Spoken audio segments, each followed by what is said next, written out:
하나님 주시는 말씀 디모데전서 2장 8절 한 절입니다. 디모데전서 2장 8절.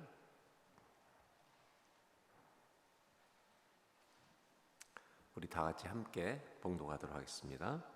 그러므로 각처에서 남자들이 분노와 다툼이 없이 거룩한 손을 들어 기도하기를 원하노라. 아멘. 제가 한 번만 더 봉독해 드리겠습니다. 그러므로 각처에서 남자들이 분노와 다툼이 없이 거룩한 손을 들어 기도하기를 원하노라. 저는 이 말씀을 예전에 이렇게 읽고 묵상하는 중에 마음속에 이런 질문이 하나 생겼습니다.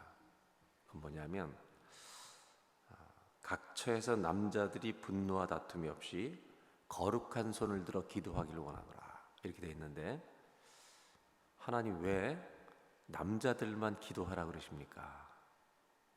이 두 손을 들고 남자들로 기도하라고 하시는데 왜 남자만 기도하라 그러십니까? 질문했더니 주님께서 제 마음속에 답을 주셨는데 이렇게 주셨어요. 여자들은 기도 많이 한다. 네, 제가 돌아보니까 그런 것 같아요. 어느 교회를 가도 중보기도는 거의 여자들이 책임지고 있습니다. 물론 이 말씀은 남자들만 기도하라는 것은 아닐 것입니다. 왜냐하면 이런 상상을 해보세요. 만약에 가정에서 어려운 문제가 딱 발생했을 때, 막 근심하고 있을 때 그 집의 가장인 남편이 마루에 무릎을 꿇고 두 손을 들고 기도하는 장면을 아내가 목격한다면 감동입니까? 아닙니까? 이런 남편들 두시기를 주의 이름으로 축원합니다. 저는 이런 생각이에요. 남자들이 만약 어려움이 있을 때 안방에서 손 들고 기도하는 모습을 아내가 본다면 아내도 무릎 꿇고 울면서 같이 기도할 거라고 저는 생각합니다. 무슨 말씀이냐면 저는 남편에게 주신 사명이 가장 어려울 때, 가장 힘들 때, 정상적일 때뿐만 아니라 가정을 기도함으로 말미암아 말씀 안에서 믿음으로 이끌어가는 것이 바로 아버지의 사명이 아닌가. 그래서 우리 불꽃교회 남자들은 이런 영적인 아비들이 되시기를 간절히 축복합니다. 만약에 남편이 아직 예수님을 안 믿는다면 아내는 영적으로 아비 역할을 감당해야 합니다. 오늘 그래서 이 말씀은 남자들만 기도하라는 말은 물론 아닙니다.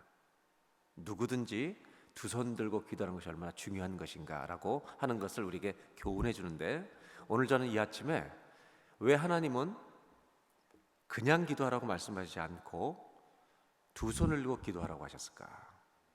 이 말씀을 성경 속에서 좀 찾아보려고 합니다. 성경을 읽다 보면 성경 전체에 하나님이 우리에게 두 손을 들라고 요구하시는 그런 경우가 굉장히 많습니다.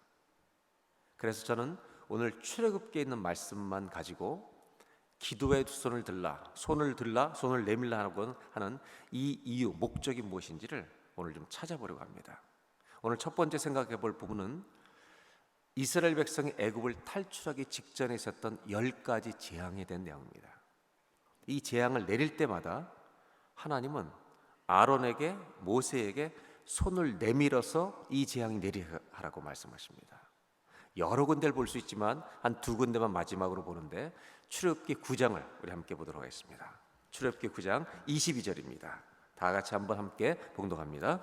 여호와께서 모세에게 이르시되 너는 하늘을 향하여 손을 들어 애굽 전국에 우박이 애굽 땅의 사람과 짐승과 밭의 모든 채소에 내려. 하나님 모세에게 우박의 재앙을 내릴 때 말로만 하지 말고 손을 하늘을 향해서 들고 이 명령을 내리게 하라고 말씀하십니다. 여러분, 우리 하나님은 말씀으로 세상을 창조하신 주님인 줄로 믿습니다. 하나님 말씀하시면 이루어지는 것입니다. 그런데 하나님은 능력이 모자라서가 아니라 모세에게 이스라엘 백성이 어떤 재앙을 내리실 때 손을 들어서 명령하라고 말씀하십니다. 그 이유가 무엇일까? 그 결과를 보면 이유를 조금 알 것 같습니다. 그 다음을 보겠습니다. 9장, 출애굽기 9장 26절을 다 같이 한번 읽겠습니다.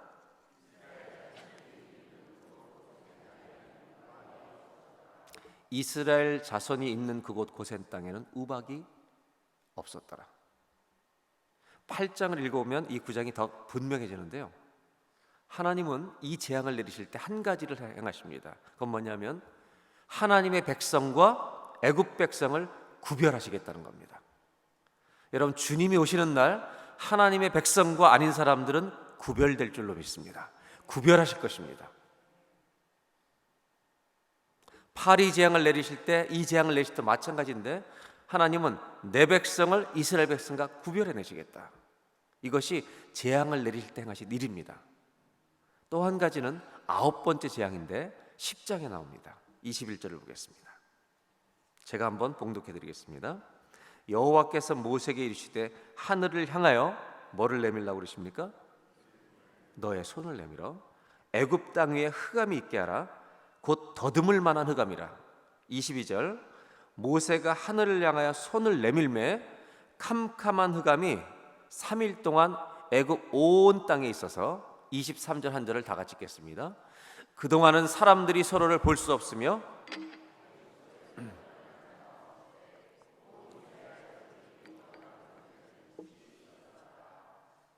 아멘. 결국요, 이 10가지 재앙은 하나님이 구별하시는 재앙입니다. 내 백성과 내 백성이 아닌 자를 구별해내십니다.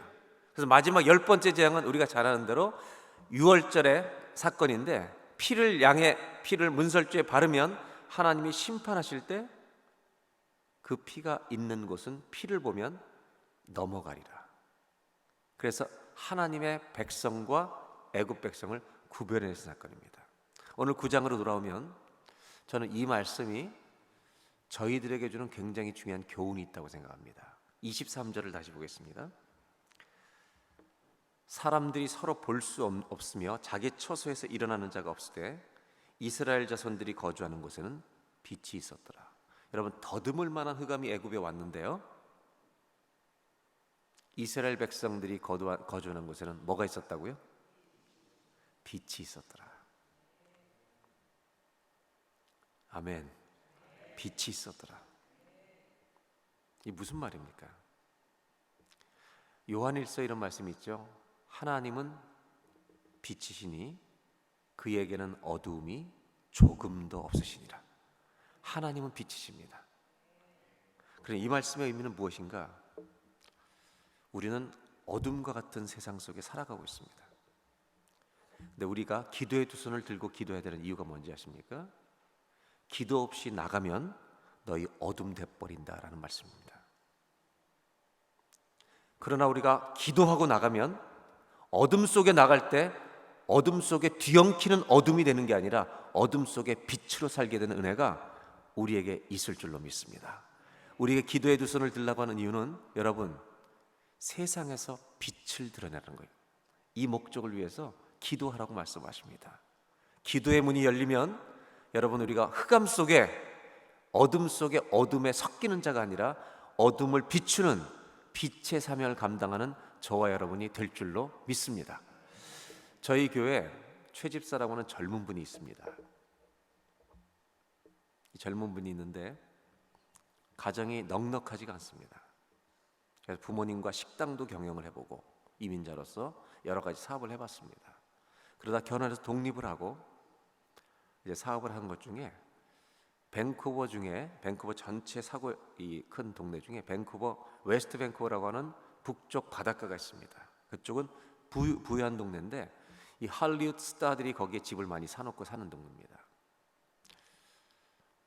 그곳의 동네에 이 찻집을 오픈한 겁니다. 그러니까 우리가 말하는 무슨 쌍화차 이런 찻집이 아니라 영국 찻집들이죠.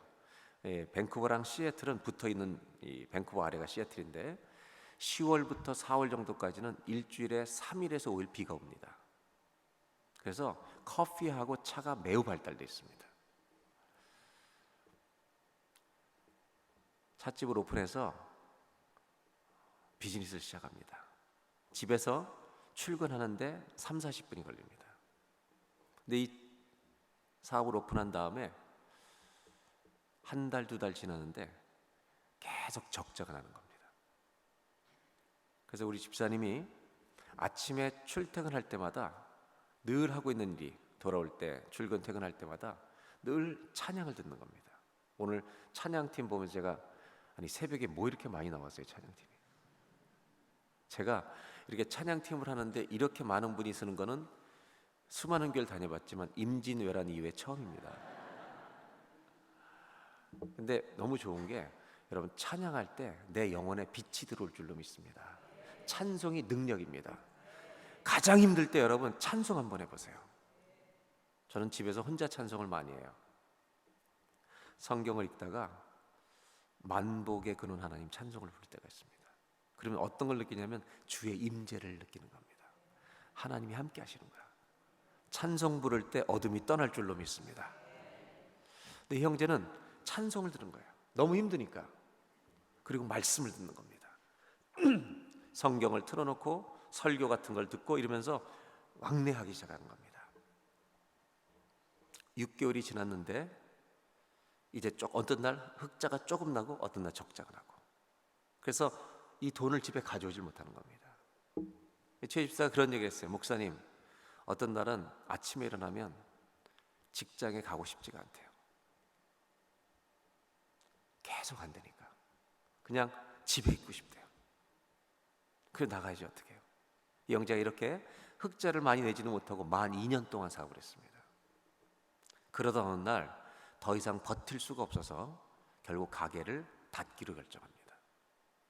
근데 저희가 살고 있는 곳은 건물 안에 렌트해서 세입자가 들어와서 비즈니스를 할 경우에 망하면, 예를 들면 2년 정도 계약을 했다, 3년을 계약했다 그럴 때 망하면 렌트비를 계약한 기간까지 내야 합니다. 그래서 건물주를 보호합니다. 단 이런 불문율이 있어요.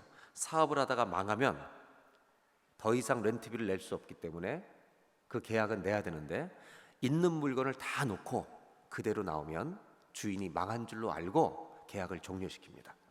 그리고 새로운 세입자를 찾습니다. 이렇게 되는데 뭐 간판을 걸고 판매를 하려고 세일 간판을 올려놔도 별로 찾아오는 사람도 없어요. 한두 명 와도 사질 않고. 그래서 문을 닫으려고 마음을 먹고 있는 어느 날 중국 부동산 업자가 찾아온 겁니다. 업자가 찾아와서 너 그냥 문 닫고 가느니 내가 10만 불이라도 한 1억이라도 받게 해줄 테니까 내가 중국 부자 데려올게. 그러니까 네가 물어보면 작은 거짓말 2가지만 해라고 얘기를 한 겁니다. 그리고 나서 정말 어느 날 중국 부동산업자가 중국 부자 한 아주머니를 모시고 왔습니다. 근데 우리 최 집사님 볼 때 이분은 지구 반을 살 정도로 부자 같아 보이더래 진짜. 그래서 왔는데 이 중국 부자 여자 아줌마가 뭐라 그러냐면 장사가 잘 되냐 이렇게 물어봤대요.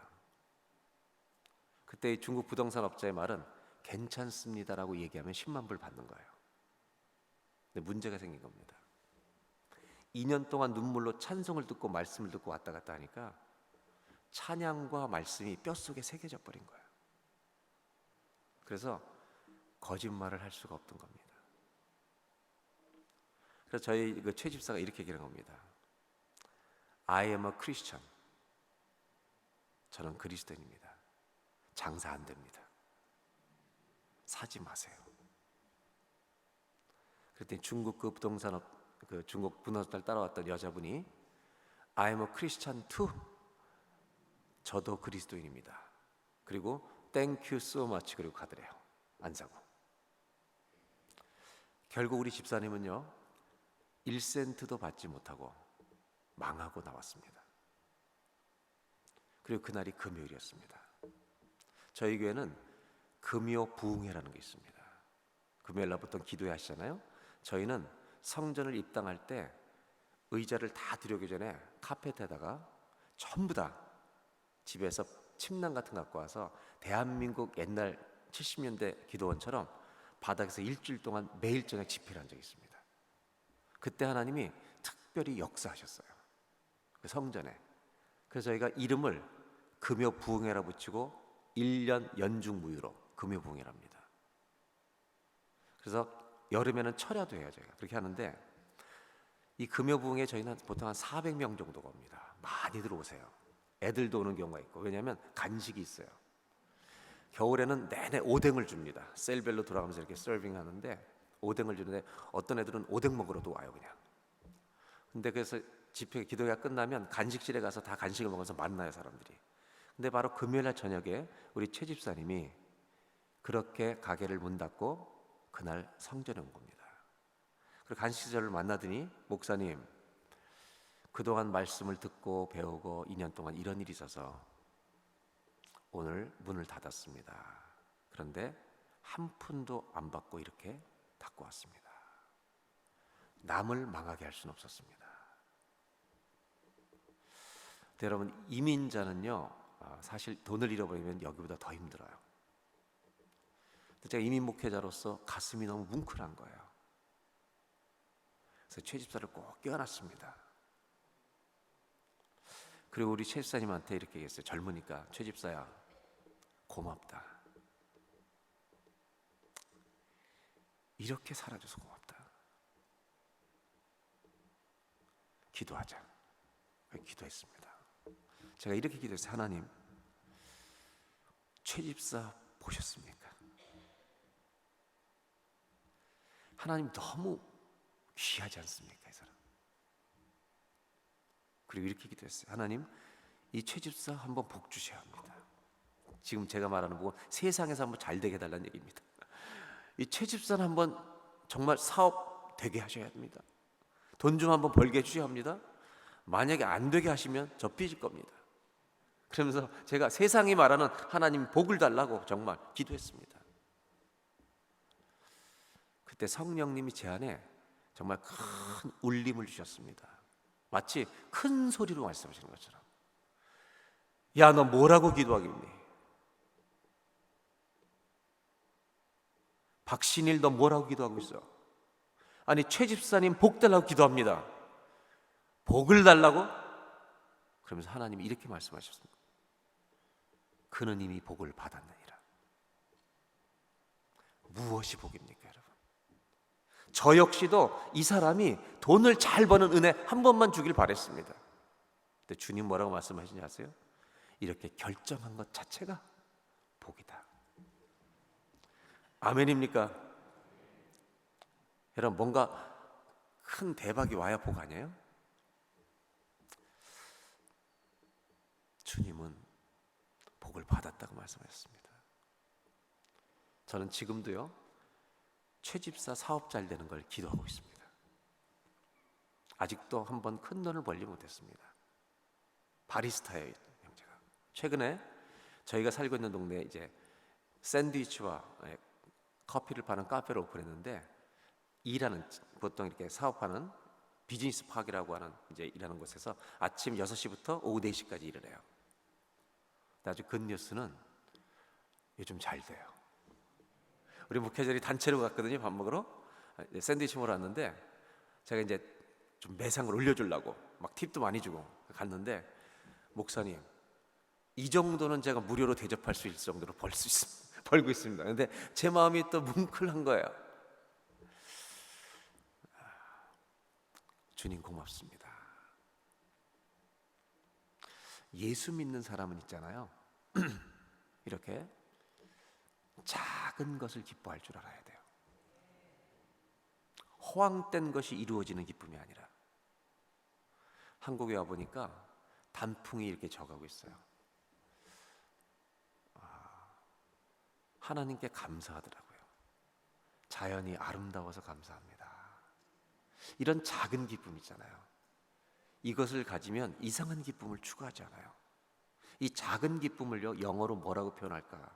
제가 영어권 아이들하고, 야, 이런 정말 속에 있는 기쁨인데 작은 기쁨을 영어로 뭐라고 표현하면 좋겠니? 영어에 이 little joy라고 하는 표현이 있어요, 있기는. 근데 그거는 가벼운 기쁨이에요, 그냥 진짜.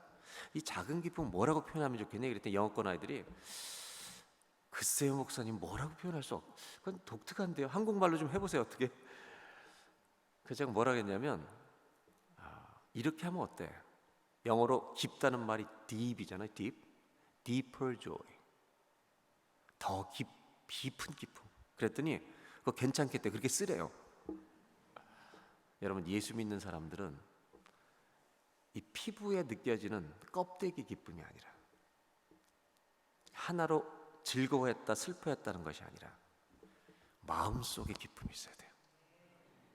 근데 언제 이 기쁨이냐면 빛 가운데 살면 이 기쁨이 오는 거예요. 아멘.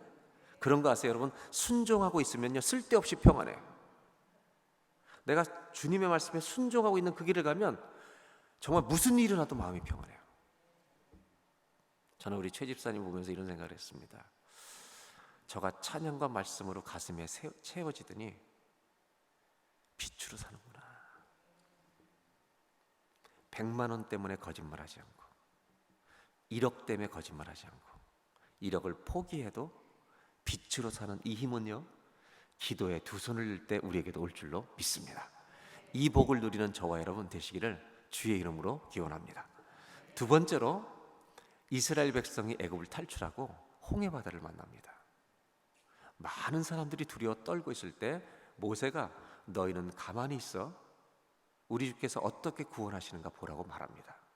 그리고 하나님께 주여 어떻게 하면 좋겠습니까? 그랬을 때 모세가 기도했을 겁니다. 그때 하나님 모세가 하신 말씀이 14장에 나옵니다. 한번 보겠습니다. 출애굽기 14장 15절 다 같이 한번 읽을까요? 시작. 여호와께서 모세에게 이르시되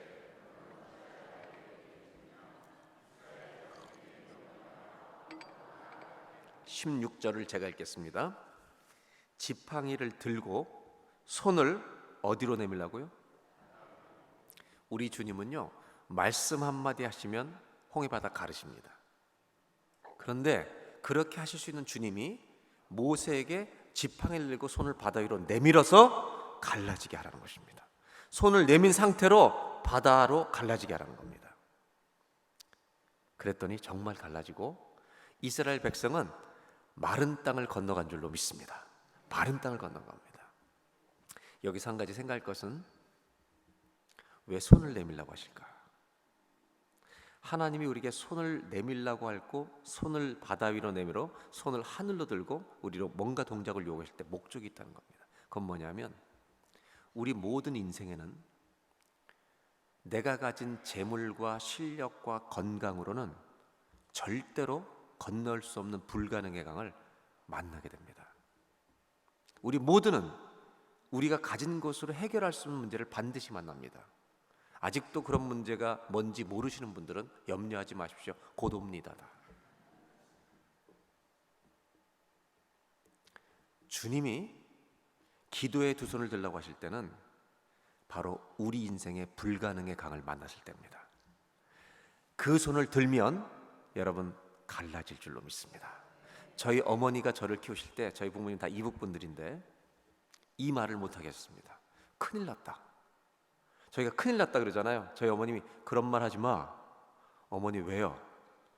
너한테는 큰일이지만 주님께는 큰일이 아니다. 여러분 홍해 바다가 그 앞에 서 있는 바다가 있고 뒤에는 애국 군대가 몰려오고 남쪽은 사막이고 오른쪽은 산, 갈 데가 없는 사면초가의 상황일 때 기도의 두 손을 들면 응답은 위로부터 올 줄로 믿습니다. 하늘 문이 열리고 위로부터 응답이 오는데 더 놀라운 것은 하나님이 이스라엘 백성들을 그쪽으로 인도하실 때 거기에 홍해 바다가 있는 것을 주님이 아셨어요? 모르셨어요? 주님이 지으신 거예요. 주님은 홍해 바다를 갈라서 마른 땅을 건너게 하는 계획을 가지고 그들을 인도하시는데 평상시에는 이 계획이 감추어진 계획이 열리지 않아요. 그런데 믿음으로 반응하는 사람, 기도하는 사람에게는 감추어진 계획을 열어주실 줄로 믿습니다. 그리고 더 놀라운 것은요, 우리를 두렵게 하는 애국군대, 우리를 죽일 것 같은 애국군대 있잖아요. 이스라엘 백성들이 건넙니다. 그리고 하나님이 모세에게 이제 닫으라는 겁니다. 닫았을 때 누가 죽었어요? 누가 죽었어요? 여기에 쫓아오던, 무슨 말인지 아세요? 이 홍해 바다는 나를 두렵게 하는 강이 아니라 우리를 두렵게 하는 것들을 죽이려는 하나님의 강이었습니다. 여러분 병에 걸렸을 때, 저도 암에 걸려봤지만 두려움이 옵니다. 그런데 주님이 깨닫게 하신 게 아니었습니다. 병이 지배하지 못하게 하는 겁니다. 우리는 죽어도 주님이 다스리실 것입니다. 두려움의 강, 불가능의 강을 만날 때 기도의 두 손을 들면 이 강이 갈라질 줄로 믿습니다. 건너가게 하실 줄로 믿습니다. 저희 교회 권사님 네 분이 둘째 자녀까지 캐나다 대학을 다 보낸 다음에 역이민을 했습니다. 막내가 대학교 4학년이 됐어요. 여자인데 경제학을 전공했습니다. 4학년이 되었을 때 보스턴에서 이제 금융회사가 다 와가지고 동부에 있는 대학 아이들을 자기네 회사로 데려가려고 이제 회사를 소개하는 큰 행사를 열었어요. 근데 우리 권사님 딸내미가 자기가 꼭 가고 싶어하는 세계적인 금융회사가 있었습니다. 그리고 그날 전부 다 그런 잡을 소개받은 다음에 몇 달이 지났습니다. 이 딸내미가 한국에 있는 아버지에게 전화한 겁니다. 아빠한테. 아빠, 자기 친구들 중에 1.5세, 2세 아이들 있잖아요. 한국말, 영어 잘하는 애들 다 있으니까 전화해서 뭐라뇨? 아빠, 내 친구들이 회사에 취직을 많이 됐는데 우리 한국 1.5세, 2세 아이들이 한국의 대기업에 취직을 많이 했다는 거예요. 그러면서 하는 말이 그 아빠들이 다 대기업에 백이 있더래요. 그러면서 이 딸내미가 뭐라면 아빠 혹시 백 없어? 취업이 안 되니까 걱정이 돼서 이렇게 물어본 거예요. 그때 우리 권사님이 이렇게 대답했어요. 아빠 백 있지. 삼성이야? 현대? 막 이렇게 물어보는데 하나님 아버지야. 그랬더니 이 딸내미가 전화를 딱 끊어버리더래요. 그분들은 진짜 백이 없는 분들이었어요. 우리 부모님이 두 분이 그날부터 40일 서원 기도를 합니다. 딸을 위해. 밤 11시부터 12시까지. 하나님, 우린 가진 게 없습니다. 저의 딸의 진로도 소개해 줄 것도 없습니다. 그러나 주님이 열어주시기를 기도합니다. 그리고 40일 기도를 마치던 그날 12시가 넘고 이제 잠자리 들려고 권사님 부부가 눕는데 딸로부터 전화가 오더랍니다. 아빠, 나 됐어. 그 회사 가고 싶다 그랬지? 아빠 됐는데 나 첫 번째 발령지가 동경이래. 너무 흥분해가지고 나 잘했지? 내가 이렇게 실력 있어. 열심히 이제 떠드는 겁니다. 아빠가 조용히 듣습니다. 얘가 다 말하고 아빠가 말을 시작합니다. 축하한다. 아빠가 진심으로 너 축하한다. 근데 있잖아, 너 기억나니? 전화 끊던 날 아빠가 백 없냐 그랬을 때 하나님 아버지가 백이야 얘기했지? 그런 얘기 뭐하러 해? 아빠 지금 됐는데. 아니, 할 얘기가 있다고. 그날부터 엄마랑 40일간 기도했다. 오늘이 마지막 날이었어.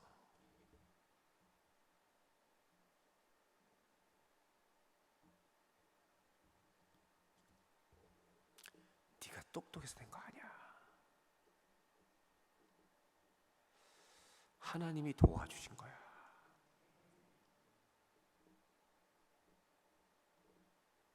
아빠도 울고 딸도 울었습니다.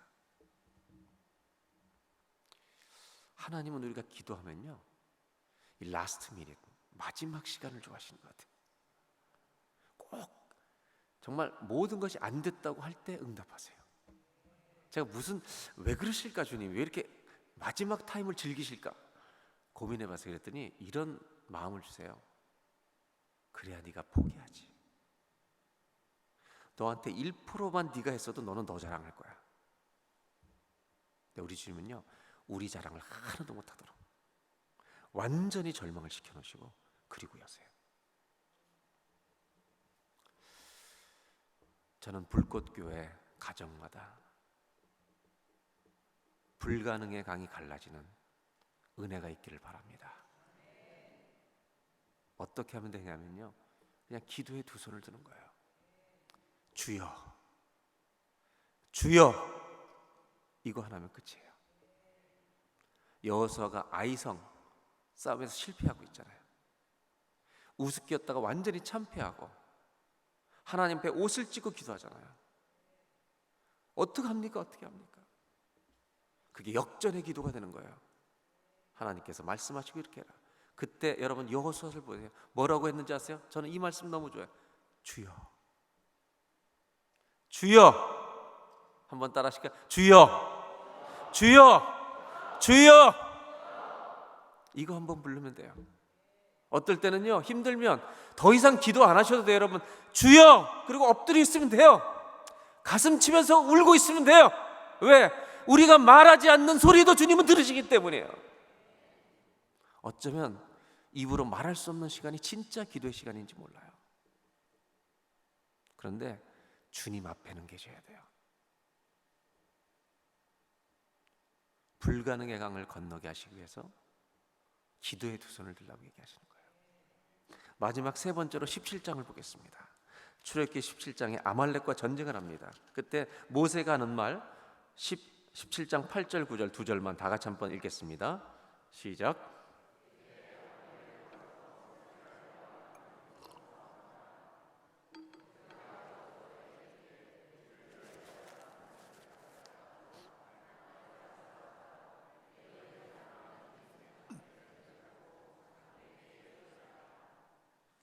우리가 잘 아는 대로 모세는 아말렉과 전쟁할 때 여호수아를 보내고 산으로 올라갑니다. 그리고 뭐라고 말하냐면 나는 산 꼭대기에 서리라. 여러분 잘 아시잖아요. 모세가 산 게 뭐예요? 손 들고 기도한 거예요. 이 손이 내려오면 지고 올라가면 이기고, 전쟁의 승패가 현장에 달려있지 않고 기도하는 곳에 달려있었다. 너무 이게 힘드니까 아론과 홀이 딱 받쳐서 손을 들고, 여러분 교회 모든 성도들이 손을 잡고 두 손 들고 기도하면요, 그 교회 예수 그리스도의 형상이 나타날 것입니다. 오늘 이 마지막 장면은 기도의 두 손을 들라고 하는 이유가 바로 우리에게 승리를 주시기 위해서 그렇게 하시는 것입니다. 영적인 승리를. 저희 교회에 한 나라라고 하는 여자아이가 있습니다. 이 아이가 3학년, 국민학교 3학년, 초등학교 3학년 때 일인데, 하루는 새가족실에 예배 끝나고 새가족들이 등록하시는데 할머니 한 분이 오셨어요. 그래서 저는 이렇게 오시는 분마다 물어봅니다. 어떻게 오셨습니까? 이 할머님은 이렇게 얘기하세요. 저는 30년 넘게 절에 다닌 사람입니다. 근데 온 이유는 그분의 아들, 딸은 다 저희 교회 다녀요. 손주들 다니고. 그 손주가 나라예요. 근데 나라라는 제 손녀가 있는데, 얘가 학교를 갔다 오더니 일주일 동안 1시간씩 자기 방에 들어가서 울더래요. 그래서 캐나다 같은 경우는 뭐 아이들끼리 굿하고 이런 게 없거든요. 근데 이상해서 혹시라도 누가 애들이 놀리나 해서 할머니가 물어봐도 얘기를 안 하고 1시간 동안 울더래요. 1시간 정도 울고 나면 나와서 또 다시 먹고 이제 활동을 하고. 그래서 매일 월요일부터 금요일까지 그렇게 하니까 다음 주에 할머니가 너무 마음이 아파서, 엄마 아빠는 다 직장 다니고, 그래서 그 다음 주에 갔는데 월요일날 또 울더래요. 그래서 할머니가 방에 앞에 서서 너 당장 울음 그치가 안 나면 할머니 안 떠난다고, 여기 기다린다고 했더니 얘가 문을 열고 나오더래요. 너 도대체 왜 울어? 나라라고 3학년 아이가 할머니한테 이러더래요. 우리는 다 예수 믿어서 천국 가는데 할머니 지옥 가잖아. 이러면서 울더래요. 그럼 할머니 교회 가면 너 안 울어? 그랬더니 얘가 응, 이번 주부터 갈게. 그러고 오신 거예요. 그래서 제가 이 할머니한테 뭐라 했냐면, 아니 30년 늦게 절을 다녔는데 괜찮으세요? 교회 처음 왔는데. 그랬더니 교회도 평안하고 좋은데요, 이렇게 얘기하세요. 저는 목회하면서 불교 신자들한테 참 감사해요. 왜냐하면 절의 신앙생활을 이 불교에 많이 다니다가 오신 분들은요, 성품의 훈련을 먼저, 제자 훈련을 받고 와요. 이미 사람들이 평안해요. 흥분하지 않아요, 별로. 절에 오래 다니신 분들은. 그래서 밴쿠버에서도요, 그 서광사라는 절이 있는데 굉장히 많은 분들이 저에게 오셨어요. 한 20여 명이 우리 와서 세례를 받아서 제가 고민을 한 적이 있어요. 서광사 주지스님에게 감사장을 하나 들고 갈까? 이 성품의 제자 훈련을 시켜서 고맙다고. 그럴 정도예요. 오셨어요. 제가 너무 기뻐서 그날 새가족 환영회 끝나자마자 주일학교로 갔습니다. 그래서 유년부 전사님한테 가서 한 나라라는 애 좀 찾아라, 불러달라 했어요. 왔는데요, 배짝 마른 아이인데 제가 그랬어요. 나라야, 너 너무 고맙다. 너 때문에 할머니가 오셨다. 네, 감사합니다. 그래도 쏙 들어가는 거예요. 그 할머님이요, 1년 나오시고요, 세례 받으셨어요. 성경 공부하신 다음에 세례를 받으셨어요. 저희 교회는 세례 받을 때 이렇게 구원받은, 예수를 믿게 된 간증문을 놨어요. 근데 정말 믿게 됐어요. 그래서 세례를 받으시고 한 몇 달 지났는데, 1년 조금 넘었는데, 새가족실에 갔는데 이 할머니 옆에 할아버지가 계세요. 그래서 할아버지가 살아계셨구나. 아니, 할아버지 어떻게 오셨어요? 그랬더니 그 할머님이, 이 사람 말이 늦어서 오래 걸리니까 자기가 얘기했다고. 나라가 또 울잖아요. 1년 넘었는데 또 우는 거예요. 그래서 할머니가, 야 왜 울어 너 또? 그랬더니 나라가요, 할아버지 지옥 가잖아. 그리고 4학년에 또 울더래요. 그래서 할아버지가 평생 셰프로 지낸 분이에요. 할아버지 괜찮으세요? 그랬더니 자기는 절에 40년 다녔대요. 정말 감사해야 돼, 우리 불교 신자들한테. 지금 저희 교회에서 에버그린 아카데미에서 자원봉사자로 셰프를 하시는데, 이분이 그때 처음 나오시고 역시 우리 교회 나오시고 세례받고 그렇게 됐는데, 그날 등록하신 날 또 나라를 보기 위해서 제가 새가족실을 기쁨으로 열고 딱 나가는데요, 새가족실 문 앞에 쟤네가 먼저 끝나가지고 카페트에 양반다리를 하고 앉아서 입이 찢어진 거예요. 나라야, 할아버지도 전도했구나. 그랬더니 얘가 뭐라냐면, 할머니가 질문했을 때, 야 할아버지 때문에 온다 그랬을 때 얘가 뭐라냐면, 그럼 할아버지 교회 데려가면 안 올 거야? 그랬더니 응 그러더래요. 그래서 할머니가 모시고 나온 거예요. 당장 오늘 끌고 간다, 이번 주 끌고 간다고 이제 모시고 온 거예요.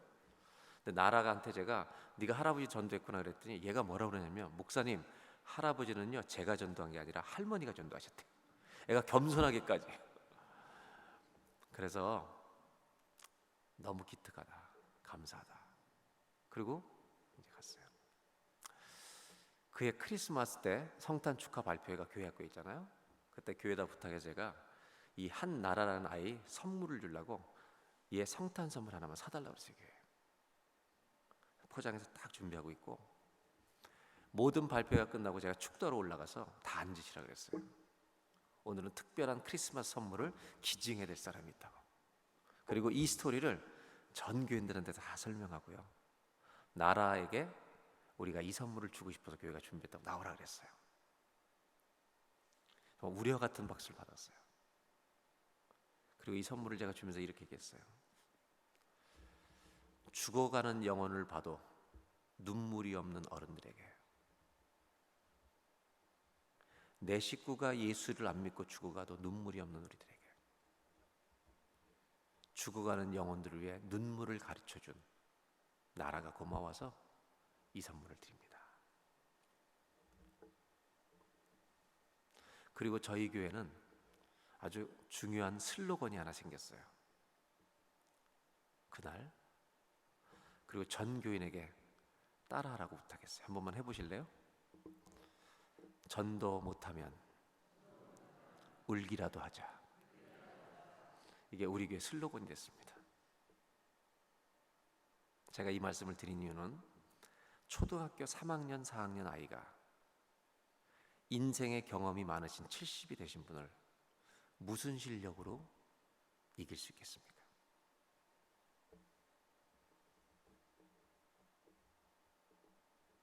이 아이는요, 기도에 두 손을 든 겁니다. 하나님, 우리 할머니 살려주세요. 하나님, 우리 할아버지 살려주세요. 우리의 인생 중에 패배하고 있는 영역이 있습니다. 기도에 두 손을 드시길 바랍니다. 그러면 3개월 동안 습관처럼 짓는 죄가 오늘 끊어질 것입니다. 하나님의 승리가 기도에 두 손을 드는 성도들에게 임할 줄로 믿습니다. 기도하겠습니다.